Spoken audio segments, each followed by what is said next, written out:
Welcome to the Final Score Network and the Final Score Podcast, presented by Team Anders Realtors. I'm Andy. He's former NCAA student athlete and co-host. Ryan, jam! Two-hand monster flush! Off the inbound. Ryan, Gam, slam, jam. Subscribe to us on Podbean, the Apple Podcast Store, Spotify, or anywhere you get your podcasts.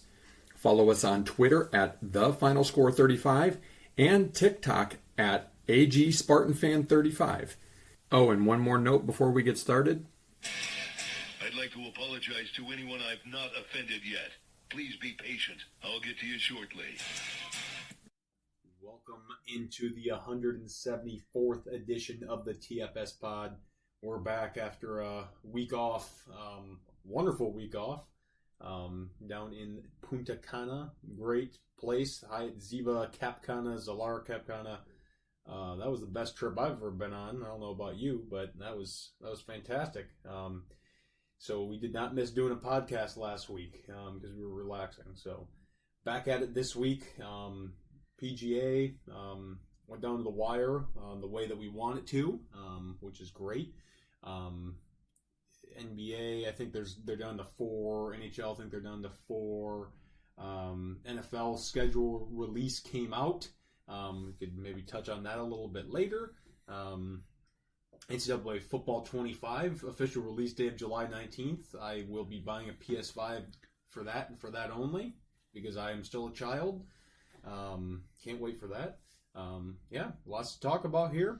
Let's get rolling. My podium. I think did we talk about Ohtani? I think we talked about it a little bit. A while back. So it just came out the other day that another Angels player was using the same bookie as Ohtani's interpreter was for placing bets. And this guy's name is David Fletcher. He's an infielder. He was gambling illegally. He's no longer on the Angels, but it just makes me pisses me off. We talked about the gambling thing, how these guys are just going to keep gambling. I guarantee Ohtani knew about his interpreter gambling. He's probably gambling for him. That would probably be, we talked about this on the trip, the biggest gambling sting operation since Pete Rose, and he was banned from the game. So that means Ohtani, who's a unicorn of a baseball player, could get banned from the game if they find him linked to this even at all, which I would assume if they do their digging and due diligence that they will, because there's no way he didn't know about it, because this interpreter with him all the time. He didn't know English too well and speak the language too well. So could get hairy for one of the best in MLB. It's just this gambling thing is ridiculous. It's ruining players' careers because they want to make extra money. Talked about Jonte Porter. He was putting hardly making any money. Made like $2 million in salary, and he's betting to make like $100. Like what? Why? You're dumb. Like what? You blew through your money that quickly that you need to bet on stuff in the games that you're playing in. I mean, that's just gross and stupid is what it is. But typical of the America we live in now. So Yeah, despicable, and it kind of goes along with where I was going to go with my podium. Half asleep, still recovering from a great vacation, arguably the best family vacation we've ever taken. We've been to some good places, but Ziva Cap Cana was special. Highly recommend it. If you get a chance, the Dominican people were special, spectacular. And I'm sure, I get it. Tourism, right? Like, that's how their bread is buttered. But, you could still be a little bit cynical. You could still be a little bit jaded. You could kind of give crocodile smiles and, smile one way and then turn around and roll your eyes the other. But that kind of gets to my podium, which is more just about people in general. And it was so telling because of how nice people, and they're never going to hear this podcast, but Wander and Manuel and Melvin and Elvis and Juan and Ramon, Elwin, just phenomenal people. And yet, as soon as we hit the airport on the way home, you're reminded of what a-holes we live among in America. Entitled, selfish, bratty, me first jackasses. And it kind of goes along with what Ryan was talking about and like the selfishness of gambling. You can't help yourself, but you have to gamble on your own sport. It's like the greed of Americans, and a lot of it, honestly, sadly, fueled by sports, is insane. And everybody wants a piece of the pie, so people gamble. Everybody wants a piece of the pie, so they chase, news stories that are maybe questionable. Everybody wants a piece of the pie, so they act like a complete fool. And I think it was because it was my first time out of the country, and I mean, aside from going to Canada, it was my first time out of North America, technically, in 27 years, and I'm reminded of why there are better places on this planet than the own country that we live in. Sad but true. I'm not saying that all people are like that, obviously, here, but surrounded by it on the airplane, surrounded by it in the airport, just seeing it, news stories, whatever, nothing's good, everything's bad. And yet you've got people down there who make $400 a month and smile from ear to ear because you give them a $5 tip because they made your day. For no other reason than they just were entertaining and fun and lended a smile and got to know your name. And it just was like my chance to reflect last week and remember that there are things way more important than half the stuff we talk about here, for sure, but just than anything. And really just made me realize how pissed off I am at our country and the way that people act, I guess, more than anything. And I think the root cause is in athletics, but it manifests itself in athletics, and that's really, really disappointing. NCAA, I'm talking about you. Yeah, not great. Let's get into tee up. I waited to say anything about this in the opening because I wanted to leave it for this and the golf section. Wild. I mean, we wake up on Friday morning and I see this. I'm like, that's probably a misprint. And I start reading Twitter and I see this. I'm like, are you like this? Is this real life? And I say to you, you're like, is that real? That's fake, right? And you're like, no, it's real. The Scotty Scheffler situation. So literally one of the nicest people out there. Out of the 140 people in the field at the PGA, he would be the 140th least likely to do anything. Yeah, gets arrested because he went around a tragic accident. Prayers and thoughts to that family of the man that was struck and killed by a vehicle. Obviously a sad situation, but Scotty, tried to go around traffic. He was trying to get in so he could get warmed up for around 6:15 in the morning. He had at the time, like an 8:45 tee time that got pushed back a little bit due to weather, but gets presumably pulled over by a police telling him, you can't get, saying, no, you can't go here. And he drags in air quotes in the cop, which there's eyewitnesses saying that did not happen. The guy tripped. Yeah, he tripped and fell, and his body camera was turned off. How does that happen when your body camera is supposed to be on all the time? Like, look, I'm a law enforcement kid. I am going to back the blue until I'm blue in the face. But this was fishy and reeked to me to begin with of somebody that had the field over Scotty in a bet. Somebody that wanted to get his moments of fame. Because here's the thing is, while Scotty's getting raked over the coals and being completely calm during it, I mean, on the outside anyway, which is similar to how he plays the game of golf, this guy is just like bumping up a story, and my pants were ripped beyond belief, and I bruised my knee and I bruised my wrist. Well, that's because you tripped and fell. Like, here's the thing.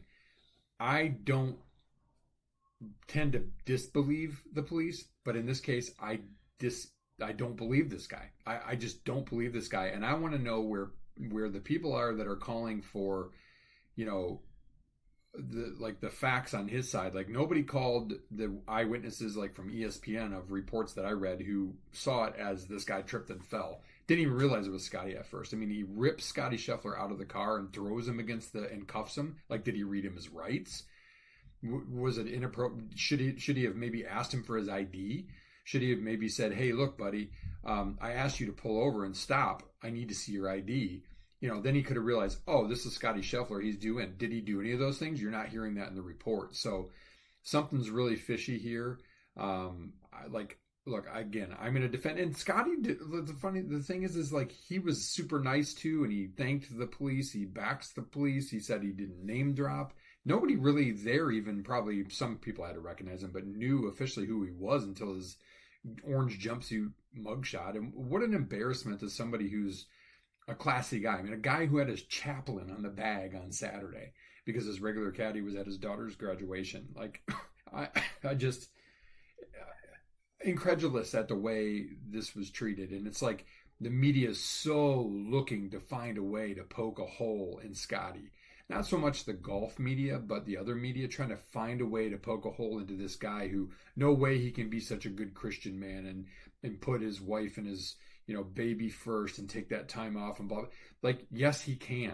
And this again goes back to my podium of the assholes that are in our society that are looking to ruin other people instead of be upstanding citizens themselves. And it's sick. So I'm going to tee up the Louisville police, and particularly this officer who the Louisville police does not have a great track record, let's just say, in situations like this. I saw today his arraignment or whatever, his hearing was pushed back. Mm-hmm. My guess is charges are going to be dropped when they figure out there is zero eyewitness evidence to corroborate this one person's story. And it's just too bad that that's what it had to come to. Like, okay, you're mad that somebody didn't follow your directions. Isn't your job to be the cooler head and just calmly get the guy to stop, roll down his window? It's not like Scotty was doing 50 through the gate. He was going like 5, 6, 7 miles an hour, as if you're approaching the gate of something and you're waiting for a gate to open. You're barely creeping and crawling. This guy made it sound like he basically was on the hood of his car and thrown off in a wild goose chase. Like, shut up. Shut up. Your 5 minutes of fame is done, dude, and you should be fired, and Louisville should be embarrassed. Yeah, they should be. All right, par 3, back to that. First shot is brought to you by our friends at Norris Sports Group, the one reader. Yeah, NSG is a boutique agency of experts with 30-plus years of experience in sports sponsorship and much more. Learn more about them today at norrissportsgroup.com. And a little shout-out to Bill's daughter, Paige, going to play soccer at Eckerd College in Tampa. It's very awesome. Cool. Always cool, I can attest to having a college athlete or two in your family. So hats off to you, Bill. Great hockey player. Not sure why she didn't go to Iowa State, but maybe Tampa versus Ames. Maybe I get it. Yeah. All right. Golf. Since we last spoke, Rory McIlroy won the Wells Fargo Championship. Came from behind, played fantastic. Beat Schauffele, who led basically the whole time until back 9. But Rory, and part of it was, he didn't play particularly well in the back 9. But Rory, unbelievable. 2 eagles, and he doubled the last hole and still won by 3 shots. It was because he was boning Bublionis. Yeah, Lord. Crazy. And then a day later, he files for divorce. And you're like, wait, what? He has a young little girl. He's been with the person for a while. 3 years he dated, but this is also a guy who stood his then fiance Caroline Wozniak up like 3 days before the wedding when he was first engaged. So he doesn't exactly have a top-notch track record when it comes to the ladies. And then Ryan, you saw the rumors on Twitter. Yeah, there's a rumor that he and Amanda Balionis, who's like the whatever on course or whatever. Sideline reporter basically for CBS Golf, that she was having an affair with Rory and they've been seen together, whatever. Who knows if that's true, but kind of funny TMZ Rory had to have stuff. his Tiger moment, I guess. Yeah, apparently. But yeah, let's get to Valhalla, the 2024 PGA Championship. I'm going to say this: I don't know if they want the PGA to go back there again. From what I've read, everyone hated it. They said it was too easy. It was kind of a crap hole. I don't think the course is, though. Here's the thing: the PGA is never about like the most difficult course. The PGA and the U.S. Open, that's one of the differences. The PGA always boasts the most complete or the hardest field in golf. And the U.S. Open is the hardest course typically and the hardest setup, and you're lucky to be under par. In the Open itself, it's all about the weather, and Augusta is Augusta. So personally, I don't know. It didn't bother me. Is it too bad that the course didn't have as much teeth as it could have? Sure. But you also have to think, it's humid. It's been it's been muggy and rainy and humid and tornadoes and stuff here in Michigan, and it's only mid-May. Like, Louisville was hot. It was wet. The course is soft. Those guys will eat the place up when it's soft. You know, like we saw spots where if people got in bad spots, they got in bad spots. I mean, Xander had that double on Saturday that you thought might be a game changer for him when he flew a green and gotten like nasty rough. I saw Scheffler getting some nasty rough on Saturday. Like, it was there. Just these guys are partly that good, and I don't know what you can do with classic golf courses to make them harder. It's not even it's the golf ball. That's why they're rolling it back, because they don't want scoring. Well, I mean, Bryson DeChambeau, like, he's hitting 8 irons 225 yards, and I mean, the guy's a specimen and he's a machine and whatever else, but like, that's where I do support the rollback, because an 8 iron shouldn't go 220 yards. Maybe in the wind downhill, but not the way that these guys hit it, and they're so finely tuned and good. It's just, they just eat these places up. I mean, Valhalla may be one of the easier PGA tracks that's been around, and it was the lowest score to par total in a major. So I get it, couple but like, 62s. That didn't bother me. I think it's a beautiful, visually appealing course. You know, there's not a whole lot of ways you can take a good course like that though, and kind of pro-proof it. I mean, you just can't, unless you roll things back, unless you start making them play with hickory sticks and the old balata balls. I mean, I just don't. Technology has surpassed nature, basically, is what it amounts to. But the bottom line is regardless of the scores, the leaderboard was great. You had guys shoot excellent rounds. Xander with a 62, Lowry with a 62. Xander basically wire to wire now, so he was in or close to the lead for his last 8 rounds of golf. Yeah, and let's touch on that. I'm happy for Xander. Mm-hmm.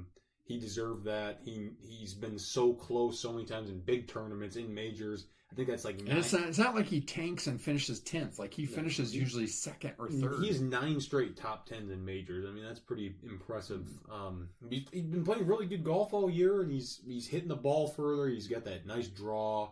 He's a little slow, wiggly, but he can putt too. I mean, he's really good, and he deserved it. I mean, he finally got it. Now you can stop saying, "Oh, when's he going to get that major? Is he ever going to get out of that club?" He finally got it. Passes the torch to somebody else, like we talked about Homa or Cantlay, who I can't stand. But Hovland, who's the next great guy that hasn't won a tournament, right? I'll say I was wrong, because I said Hovland was overrated. He finally figured out, he was smashing the ball off the tee and he was putting well. That's the Victor that we saw at the end of 2023. Hopefully it'll continue, because I like him. He's a good player. He's fun to watch. Definitely good stuff out of him. Morikawa, another good finish. Just couldn't get it going on Sunday. Justin Rose, love that. Lowry. Scott, even with the BS he went through on Friday, still gets a top 10 in a major. He finally, it kind of hit him on Saturday. Yeah, he said physically, he was mentally, whatever. He said he was rattled. That's all right. JT, good hometown performance for him. Some guys that didn't play great, that I thought could play really well. Cam Young, Cam Smith. Not great, and then missed cuts. Rahm again. Yikes! He's fallen off a cliff. Well, he made a dumbass remark before about how he's still in the PGA Tour. Yeah, so he's still in the PGA Tour, and whatever else is just like ridiculous. Ludwig he missed. Tiger, obviously, he's just old. I mean, he had to play, and he said it. He's like, I don't have enough competitive rounds. That's like. And he can't just keep doing it. Wyndham, that was kind of weird. I thought he'd play well, but didn't. Let's look at our Masters pool. Chris, your combined score was 1,099. You had Homa, Zalatoris, Hovland, Smith. Decent showing out of those guys. All made the cut. And then you had Koepka, McIlroy, Morikawa, Fleetwood, 1,091. And then Ryan, 1,077. The winner of the PGA, Scheffler, Theegala, Schauffele, Thomas, all top 15 guys in this field. Nobody took Bryson, and he played really well. And I was going to get to that too next. Bryson, I hate him. I say it all the time. I hate Bryson. I'm kind of starting to get a soft spot for him. I think he's really working on changing his image. Whatever it was when he left for Live a year and a half ago, there was some bad blood. The stuff with the crowds and Brooksy, all this stuff, and just kind of a weird thing. Him getting mad, all this stuff. It's kind of a weird situation. He goes to Live, and he's played really well in Live. He shot like in the 50s a couple times. He's played really well. Won a few tournaments. Changed his hat. He wears a normal hat now, and he started YouTubing. And doing like content videos, and he said yesterday in his post round press conference, he's like, yeah, like I really like felt like I needed to like change the way I'm perceived by people and be a little softer and nicer and show who I really am and stuff like that. And people were rooting for him to, and people were rooting for him, and he's not as much of a D-bag. I mean, he does the mad scientist BS that he's going to do. I mean, that's just part of him. But he's getting better. He's not as annoying. He got mad at somebody because he tossed a golf ball that was intended for a kid. Yeah, that was cool. And an adult took it, and he got after the person. Yeah, so, that's great. That's good. It'll endear you more to the fans. And, he's a quirky dude, but I think he's kind of embraced that, but also had some good PR people say, hey, look, we can repair your reputation and make you the least bad guy from the Live. Yeah. Well, he's never really said anything. No, he's kept his mouth He never shut. Trashed the PGA. He never, he just took the money, and he's kind of just does his own thing anyways. So, and he's never trashed anyone really. I mean, he just kind of done his thing. Obviously, the thing with Brooks, they just had a bit of a rivalry, but Brooks is kind of an asshole. So, and Bryson was at the time as well. So. It happens, but Bryson's kind of changed his image, and good for him, good on him for maturing and being a person that's growing. Love to see that, and I hope he plays well in the next couple majors. I think he will. He's played great golf all year. Yeah, I mean, played really well in the Masters, and yep. I mean, he had some phenomenal. I mean, that putt that he had on 18 to tie Schauffele. I mean, that was a great putt. I mean, PGA was great. We're only like 3 weeks away from Pinehurst now, which is pretty sweet. Looking forward to that one. But another major in the books. We're halfway home when it comes to majors, and that's pretty crazy to say. And we have Olympics this year for golf. Yeah, which is odd. Yeah. Are they playing the place that they played the Ryder a couple of years ago? Yeah, I'm not sure. I want to say yes, but don't quote me on that. I don't think I have anything else golf-wise. I don't think I do. Oh, let's do picks for this week. For the Try to get Mitch-a-Palooza and Chris, for the next one. Charles Schwab down in Dallas. I'm going to go with a guy that has played well all year. He played really well in the PGA, Thomas Dietrich, and Austin Skeeter Eckroat. He's a Southern guy. I think Eckroat's he's had a really nice season. Yeah, Eckroat's been playing well. I'm looking at some of the kind of the lead guys. Bob McIntyre played pretty well last weekend. Yep. Lee Hodges played pretty good last weekend, and has been playing well. Spieth is kind of in his hometown. He's not playing particularly great. He had a good start to the week. Who's been playing well is Rose. So I'm going to go with Rose. Like Rose. And I'm going to go with Morikawa. I think Morikawa. He deserves a dub. I think he's going to get the dub. I would not be surprised if it's Scheffler, to be honest. That'd be wild. I would not be surprised because he minus one round, which was amazingly his first round over par in 41 rounds. Since this is the longest record. If he shoots a 68 that day, he's right up there. Yeah, right? and then who knows what everyone else does when they see his name. Right, exactly. So, yeah, I agree. I think he could win. That'd be like Nelly Korda, who is a machine herself. Yeah, 6 of 7. Pretty impressive. I don't think I have anything else. We can move to shot 2. Shot 2. Hodgepodge / mailbag. All right, Mitch-a-Palooza back in the house. Back. Proud Papa. Congrats again, Mitch-a-Palooza. He's got some golf stuff for us, so we'll kind of continue a little bit of the golf conversation. I got one from Chris as well. All right, so like we said, Mitch says, really happy for Xander's winning putt on 18. Gave me flashbacks to Sergio's winning putt on 18 at Augusta for his Masters, low left side with pace. Probably should have lipped out. Honestly, it was close. Very close. Let's just hope Xander doesn't ruin himself and jump to the live. I don't see that happening. I really don't. I think that, that just cemented his legacy. I think the guys, honestly, who tend to go, minus maybe Brooks and Bryson, I mean, maybe I'm contradicting myself, but I think the guys that tend to go have other things that they're chasing. I think Xander likes playing on the PGA Tour, so I don't think he's going to go. No, I think his buddies are on the PGA Tour. I don't think he'll.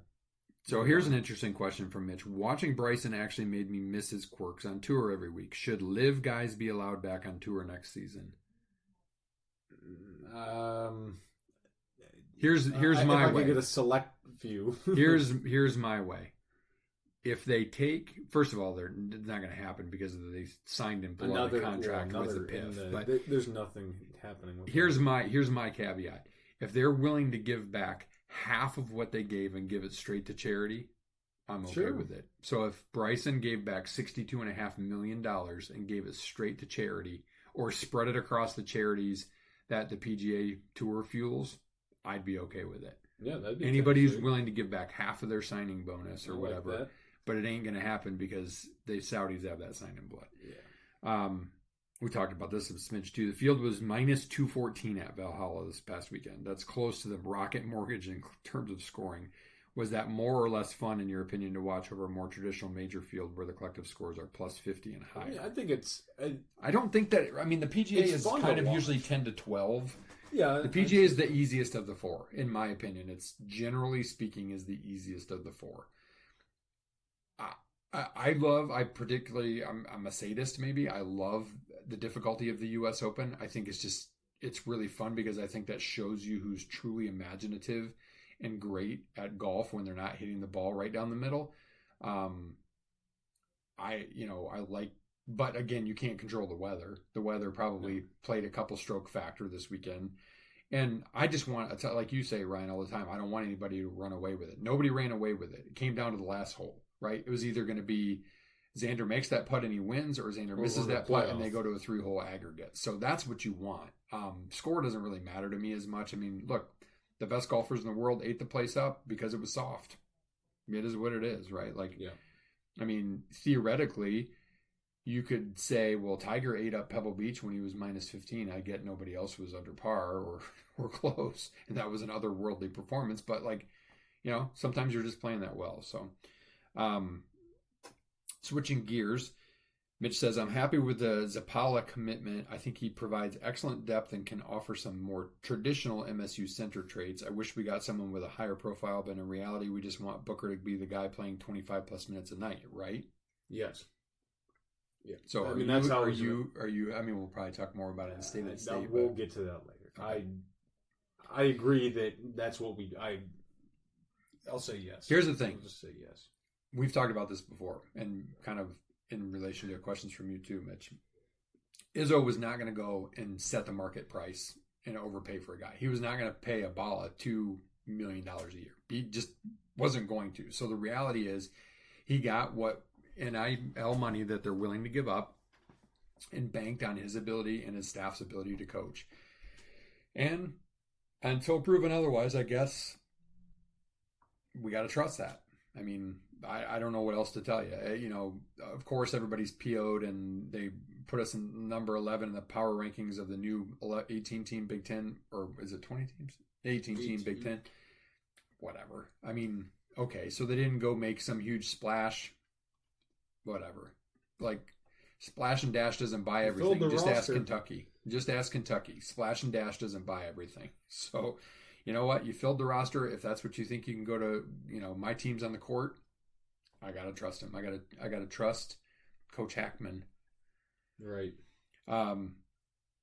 This last one. This is a good one. Should I put my mortgage on MSU football over 4.5 wins this season? Can't believe the disrespect from Vegas. Yes. I agree. 5.5 might be a little dicier because it can be a fine line, but 4.5, I mean, like 2 or 3 of the earlier games you got to say are gimmies. And Michigan State, for guys that have left, I would say it's even that the guys that they've gotten in their place. And honestly, they're Smith guys, like OKGs, right? Our kind of guys. So, I kind of look at it like anybody that left, that's the last dregs of Tucker, good.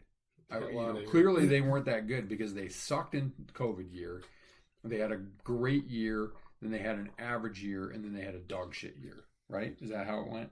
Well, I wouldn't even say average. It was pretty bad. So, those guys, were they really that good? Clearly not. No. And if they were chasing dollars, like I always say, look where they're going. Guys, look right? where they're going. A couple guys went to big programs. Yeah, but I mean, like 2 or 3, the rest are going to like Charlotte. Right, yeah. And they probably won't even play there. So, yes, I would say yes on the 4.5 wins over. I'm probably going to bet quite a mortgage payment, but I'll probably go pretty close. All right, and then Chris had a question as well. He asked a good question a couple weeks ago, and then he was our guest for the golf section. But we talked about, if you could get rid of one, would it be NIL or transfer portal? So he says now, how would you fix NIL/transfer portal? You can't get rid of either. They're here, and they're here to stay. You can amend them, i.e. NIL rules into players having contracts through the university and a collective bargaining agreement and things like that. He says he'd work with universities to set academic requirements to transfer. Yes. Completely agree with that. 100%. And actual courses towards a major or a degree. If a student athlete, and yes, they are student athletes, should they be students first? Yes. And they want to transfer, they need to have a minimum. He says 3.0 GPA or better. That's pretty high, honestly, for some of these guys, and you're going to get the whole DE&I, culturally imbalanced, whatever. But hey, look, it needs to be harder. We've all agreed that, if they're there to stay, but you make harder stipulations, it's not going to be taken advantage of. Because if you go look at it, we should do an analysis on this summer, Ryan. Go and look at the portal and what's left. Guys that transferred that never end up anywhere. How many of those guys, and what do? Do they go back to college? Probably not, because it's not going to be free anymore. Now, we do need a lot of trade workers in the U.S., and let's hope that that's what they're doing, and they're not just sitting around doing drugs or selling drugs or being thugs. But I agree. I think it needs to be tough. Like Chris says, it needs to be a challenge to achieve the grades before you can transfer. There's no consistency currently. And like he says, transferring to a Northwestern is a whole lot harder than transferring to Texas A&M. Yeah. 100%. Or A.J. Hogarth transferring from a good Michigan State to a top-level school, Vanderbilt. Like, there's no way that dude is even going to class unless it's weed-making 101. So it's a joke. We all know it's a joke, but I guess it is what it is. It is what it is. Mm-hmm. All right, so that's it. Well, I guess I got one other thing on mailbag that I wanted to bring up. We talked about this a couple weeks ago. I think it was about a month ago. It was my podium about the nonsense about Bronny and being a potential first rounder. Stories today. What execs think of Bronny? Like, I want to ask the question. I'm not going to go into this. This is a story by Eric Pincus on Bleacher Report. How dumb do you have to be, or how beholden to sniffing LeBron's jock do you have to be to say that Bronny is a future NBA potential star? First of all, USC had him listed as 6'4". He's 6'1". I would take Cassius Winston at 6'1" over Bronny 1,000,000 times to 1. And Cassius Winston doesn't play in the league. No. Like, his comps are guys I've never even heard of. It's a joke. Like, anybody who's not willing to stand up and write and say, what are we doing here? This guy sucks, is a fool and should lose his sports writing job. Period. The kid has proven nothing. If his name was Johnny Brames instead of Bronny James, he'd be a nothing. He'd be maybe playing in like a third-tier league in, Hindu China. Like, you playing D2 basketball. Yeah, exactly. I mean, it's nuts. I mean, look, MJ's kid wasn't great, and some of the other Epic Pros kids aren't great, and that's okay. They don't need to be. All right. No. You want to talk NFL? No, we can schedule do that. here at all? We can do that another time. All right. We make this a shorter one. All right. Now a word from our presenting sponsor. Team Anders Realty will help you find the home that fits your wants and needs, and they make the process simple and fun along the way. The Anders have served thousands of clients for 30-plus years in West Michigan area and are here to serve you today. Learn more at teamanders.com. All right. The one we've been waiting for, State of State. A lot has happened. Let's go football first. Since we last spoke, Michigan State pulling in the transfer portal commitments since we've been gone. Jalen Satchel, defensive lineman from Old Dominion, good pickup. Lejon Cavazos, former 4-star recruit, played at Ohio State, then North Carolina, now at Michigan State, cornerback. Ben Roberts completed the Derek Harmon trade from Oregon, defensive lineman. This is my favorite one, probably Nakai. I don't know if it's Nakai Martinez from UCF. He's a safety. Really, really good player. Led them in interceptions last year. Good hitter. Good tackler. So need that. Jeremiah Hughes, corner from LSU, and then hilarious Samaj Bridgman, former 4-star linebacker. Was a redshirt freshman at Michigan last year. He's at Michigan State, which leads me to Jaden Mangum, who we thought could be a budding star for Michigan State. Enters the portal after spring ball, and we're like, what the heck? And you start seeing the names of the team, the names of schools that are pursuing him, and you see Ohio State, you see Nebraska, you see Wisconsin, you see Michigan. You're like, what? Whatever. You probably won't go there. It's just probably listen because they're nearby, whatever. This dude commits to Michigan. Traitor. I think it's blasphemy. The first. No, actually, it's not true. There was some linebacker, Warner or whatever, because his dad joined the Michigan staff. He transferred. And we've had guys, Van Simmeren and whatever, and some guys like that. But this guy transfers to Michigan. He's a starter for Michigan State. Had a decent season last year. Leaves, and as soon as he leaves, you see all these Michigan fans on social media clowning Michigan, say, "Oh, you little brother," all this stuff. And then Ken Talley, he's a reserve defensive lineman for Michigan State. Hilarious tweets. He's soft anyway. And then with the Kobe Bryant saying soft, and then players start retweeting and stuff like that. And old Michigan State players. He has the J.C. Penney helmet. Talking about how, this is BS. What has happened to college football? Why would you transfer to our biggest rival? You're not a Spartan. You never were. And then I start reading stuff saying that he's basically an a-hole and not even a good teammate and kind of a sissy player anyway, so that's fine. But what happened? Like, college football is tainted. We've known this. College sports are tainted. But guys are transferred from in basketball from Bama to Auburn. The Roddy Gale transferred from Ohio State to Michigan. In Michigan State, like, what is this? Like, would this happen 5 years ago? No, never. There's ever. Loyalty to the mighty buck, and there's no cares. loyalty to the. And these guys are they're sissies. We're the Spartan dogs that you earn. You think that Mateen stuff. would transfer to Michigan? No, Do you think Draymond? Do you think Kirk Cousins? Like these? Right. No, these guys are they're bag chasing losers that are never going to amount to anything. Mm-hmm. They're going to wash out and do whatever. It's just embarrassing. Michigan State, Spartan dog. That saying that being a Spartan dog, you earn that at 3 or 5 years at Michigan State, sometimes 6. That Coach Antonio pounded that culture back into Michigan State that was created by Perlis and Saban.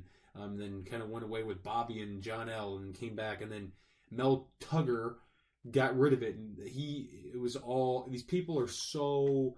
What's the word I'm looking for? They're just a bunch of prima donna. They're entitled jackasses. Goes back to my podium. They are. It's just entitlement. They think, just because you're at Michigan, Spartan dog. No, you're not. Get the hell out of my face. You're not a Spartan dog. You never were. You never will be. So stop acting like you are. Stop saying you are. You're not. You earn that stuff. And that culture needs to come back. I think it is, because Jonathan Smith seems like a no-nonsense D'Antonio type guy.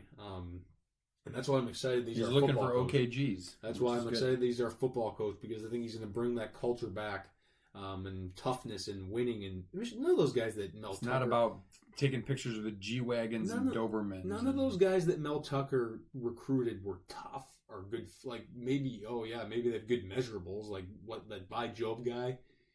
He's trash. He transferred to Kansas. I guarantee he won't even play at Kansas, because Lance Leipold's actually a really good coach and has a really good culture. These guys are trash. They're glitz and glamour. Let me get a sweet pick for the IG so I can get some more followers and get that. So I can put it on the line. So I can get that Bama offer. So I can post that and get more likes. That's all it's about. These guys are losers. It's a popularity contest. I'm tired of it, and I just want it to go away, but it won't.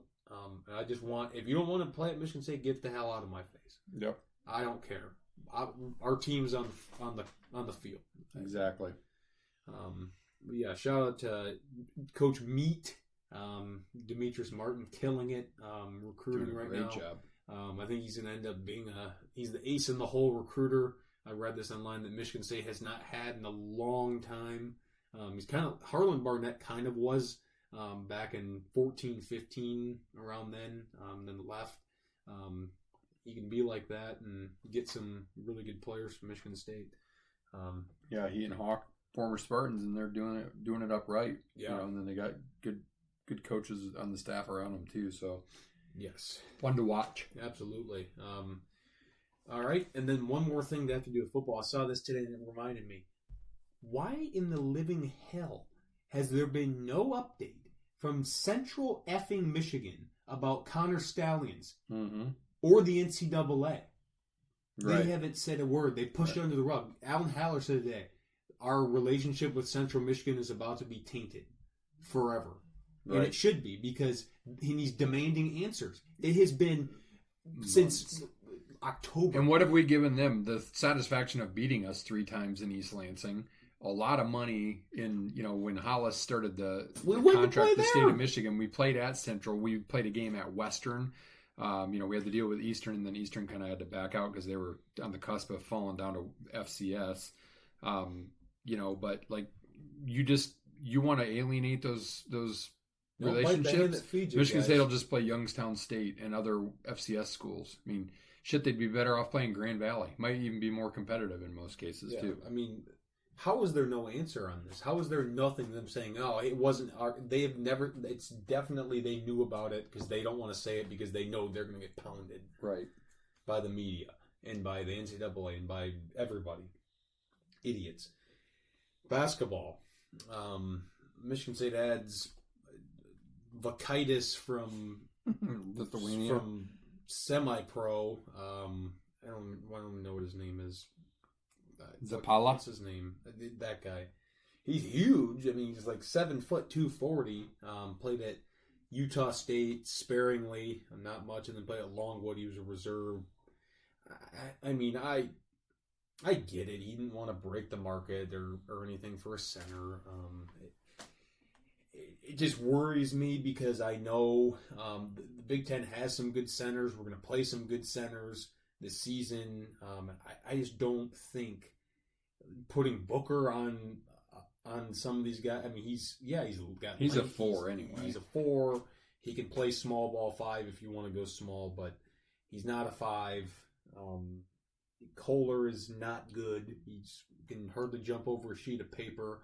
Cooper he's okay. He's limited. He should probably play 12 to 15 minutes a game off the bench maximum, not 20 to 23.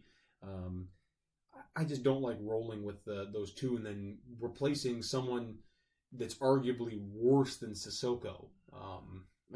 This guy's bigger than him, but who knows if he's mobile. Marty could show flashes once in a while, at least when he can hang onto the ball. I just don't know anything about this guy. I mean, could he end up being, like a guy that plays 5-6 minutes a game, fouls a couple of times, blocks a couple shots? Sure. I think it's lazy is what it is to me by Izzo. I just don't. You couldn't have gotten someone. There's guys that were there's a guy from BYU Wasn't there a guy from Fresno that we originally offered? Yes, well, even like him, or there's a guy from BYU that was 6'11", 235, averaged 9.5 points and like 5 rebounds off the bench. You think that guy would cost a lot in NIL? Some bench player from BYU? Probably not. No. And that guy, and he can stretch the floor a little bit, can hit threes. Like what's the harm in that? But he goes after this guy no one's ever heard of, and can it work out? Sure, I'm not overzealous. I'm not going to be bullish on Michigan State next year. We'll see what happens. I like some of the roster that Michigan State has, but I fear mediocrity once again. And that's when we start talking about the R word or F word with Tom, if he's not going to change, because he said, I'm going to die trying. I don't think this is dying trying, Tom. Pretty sure it's not. Another thing with basketball, why has no one said anything to him, or why has he said nothing? Where's the assistant coach that we were promised? It's been 2 months since the season was over. There's no word. Did he hire? If he was going to hire from within and move Borkovich up to assistant coach and then put someone else into the recruiting coordinator role, fine. But tell us, tell the people, so I'm worried. Are we going to get who's going to be our assistant coach? Groucho Marx? What the hell? Tum is the guy that. Or nobody. Or is he just going to? He's going to roll with the same guys. That's what he's probably just going to do. He's not going to do anything. He's going to leave it open, and maybe next year. It worries me. And then hilarious. Hogarth's going to Vanderbilt, and there was rumor that they're giving him $880K in NIL. First and foremost, that's the biggest waste of money I've ever heard in my life. That dude he's a cancer in the locker room. He apparently was rating high on these metrics, recruit transfer rankings, and Justin Thin, who's a 247 writer, he's kind of annoying, but I agree with some of the stuff he says, and he commented and was woof about Hogarth going there, and then people were like, why? What do you mean? He's a good player, whatever. He's a topman. He's like, look at his body language. B, he doesn't make any of his teammates better, or he is not improved in 4 years. Right. At all. He is, and he's like, yeah, can he get to the basket? Sure. How many layups has he missed in 4 years? Probably more than anybody else in the history of sport. Good luck with that. I mean, their coach is that Byington guy from JMU. So he's a good coach. So maybe he thinks he can turn him around. I don't know. But have fun with that guy. Just gonna smoke a bunch of weed and I don't know. Gross. But Jeremy Fears is playing ball now. That's good. Yeah, that is a good thing. Love to see that. Good sign to see him. We're gonna need him in full. Yeah, probably pretty badly because we need something. Need a shot in the arm. I don't have anything else. Yep. Basketball-wise, or state of state. I'm good. Let's sprint it home. Was Valhalla too easy? No, I don't think so. I mean, I just think, again, chalk it up to the weather. Chalk it up to guys just playing well. It is what it is. I'm going to say yes. I say no. Lions early record prediction. Early record prediction for the Lions. I haven't studied their schedule that closely. I think it's about middle of the pack from, last year's win percentage wise. I think I saw 509. Where did they go this year? 11-6? I think so. 12 and I could see 12-5, 11-6 again, right around there. I'll say 11-6. 10.5 is their over/under per fan. I think Green Bay is going to come back a little bit this year. Honestly, people want to hype Chicago, not with a rookie quarterback. There's no way. The Stroud phenomenon does not happen very often, and the Vikings, no way. The Jefferson's holding out right now too. So, let's see. Best movie about cars or racing. There's a lot of them. Oh, yeah, there are a lot of them. I'm going to go with one that we were watching last night, Ford versus Ferrari. Yes, that's a great film. That's one of my favorites. Best golfer as current golfer to not have a major championship. Oh, you don't want to say the guys that are super young because they haven't been playing that long, like Zalatoris, who also missed a year because of injury, or Hovland or whatever. Homa's not that old, but he's probably getting close to maybe filling in that spot. But he's still pretty young too. I don't like him, but you got to go with a guy like Cantlay maybe. A guy that's won the FedEx and has gone toe to toe with Bryson before, like the year that he won that. And I think he's got the game. He doesn't get up there and contend enough. Fleetwood is probably another one, obviously. Those are probably my guys. I'm going to say Hovland. I know he's young, but he's really freaking good. And I badmouthed him. I admit it. I badmouthed him too. I was going to say he's overrated. If he's going to play like he did over the weekend, he's going to win a lot of golf tournaments, and he's got a major insight within the next probably 6 or 7 of them. That is the 174th edition. Glad to be back. We appreciate you guys listening. Let us know what you want to hear. If you have any mailbag or bracket questions for the future coming up here. Got one about ice cream trucks from you. Oh, yeah, I found that one I saw that on Twitter. That was a good one. We're definitely starting to get towards the silly season. That's for sure. Very silly. But that is all. We appreciate you guys listening. Meantime, in honor of Xander winning his first major, as Tiger Woods once said, you can win all the tournaments you want, but the majors are what you're remembered for. It's how you're measured as a champion in our sport. The majors are where it's at. Congrats, Xander.